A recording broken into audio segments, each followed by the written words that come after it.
E se a gente pensasse no código que a gente escreve não como uma ferramenta, mas como um ser vivo, com um único objetivo: sobreviver e se espalhar?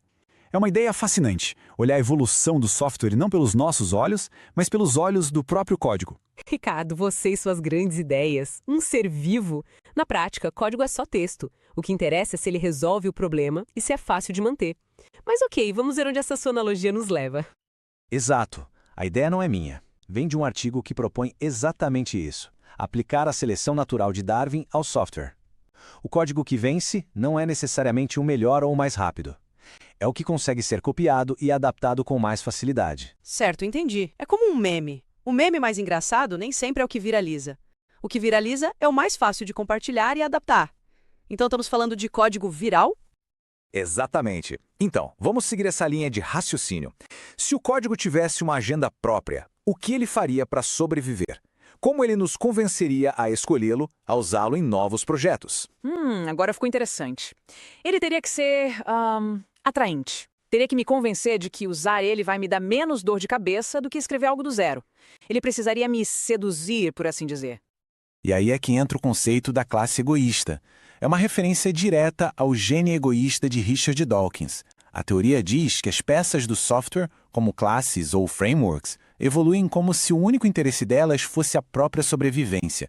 E quem elas usam para se propagar? Nós. Ok, classe egoísta é um nome forte, mas a lógica faz sentido. O framework que todo mundo usa é aquele que resolve um problema comum de um jeito fácil. Ele sobrevive porque nos torna mais produtivos. No fundo, é uma relação de benefício mútuo. E essa dinâmica é movida por duas forças que existem em toda equipe. Eu, por exemplo, sou estrategista. Penso no longo prazo, no porquê das coisas, na arquitetura que vai durar anos. E eu sou a pragmática. Eu quero saber do como. Como isso vai funcionar na sprint de amanhã? Qual o impacto no nosso backlog? A gente precisa de resultados agora. Essa tensão entre a visão e a execução que, no fim, decide qual código sobrevive. Então, vamos ao primeiro campo de batalha. Como um código egoísta começa sua jornada de dominação? A tática inicial é simples, mas é poderosíssima. Ele precisa causar uma ótima primeira impressão. Ah, com certeza. Se eu pego uma biblioteca nova e passo 2 horas só tentando fazer o Hello World funcionar e desisto, a primeira experiência tem que ser boa.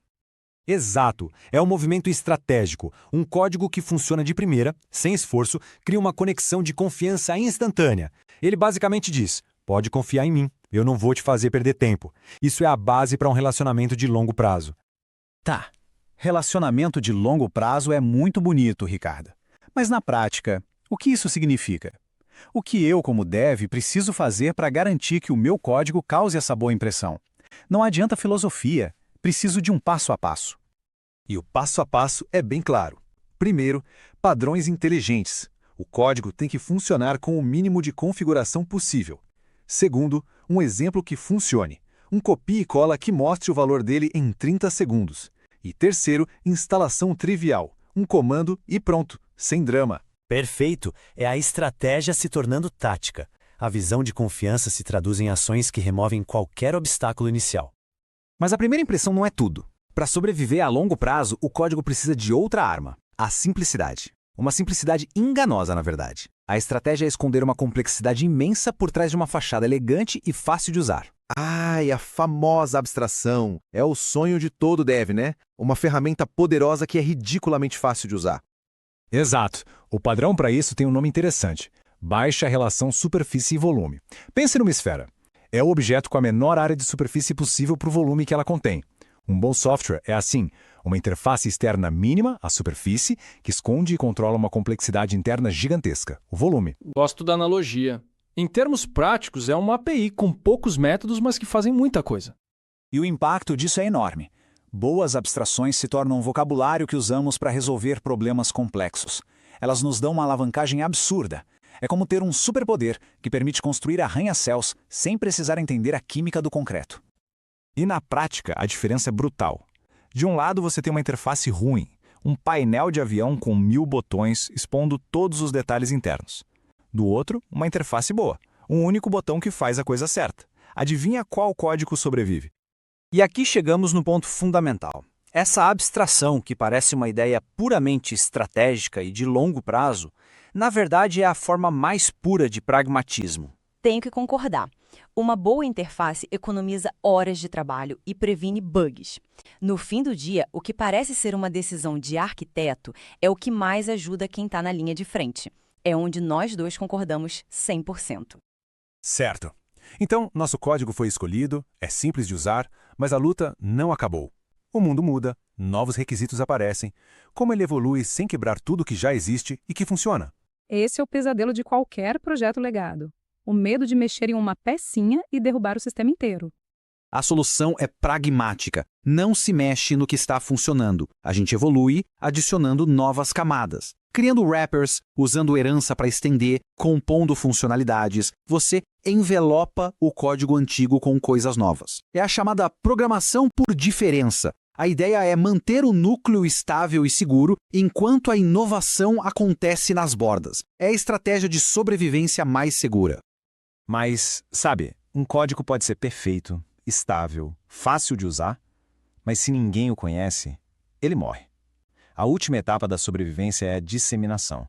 Como um código se torna famoso. Não adianta ter a melhor ferramenta do mundo se ela fica trancada na garagem. Ela precisa chegar nas mãos das pessoas. O artigo mostra duas grandes estratégias para isso.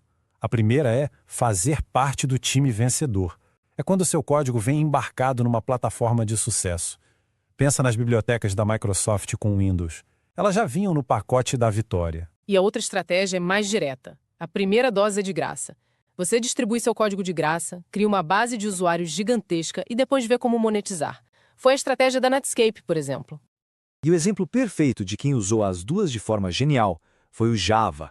Foi uma verdadeira aula de sobrevivência. Foi mesmo. O Java pegou carona dentro dos navegadores, que eram gratuitos, a primeira dose, e ao mesmo tempo já era uma plataforma vencedora da web. Foi uma jogada de mestre. O código do Java se espalhou pelo mundo sem que as pessoas precisassem instalar nada mais. Então, resumindo, a grande lição é que o código realmente se comporta como um ser vivo numa competição. Ele precisa de uma boa primeira impressão, precisa ser simples por fora, mesmo sendo complexo por dentro. E no fim das contas, o software que realmente sobrevive e prospera é aquele que consegue encontrar o equilíbrio perfeito entre a visão de longo prazo e as necessidades do dia a dia. O equilíbrio entre nós dois. O que nos leva à pergunta final. E no seu time, quem geralmente vence esse debate? As ideias do estrategista ou a urgência do pragmático? A resposta diz muito sobre o tipo de código que vocês estão construindo. Conta pra gente nos comentários.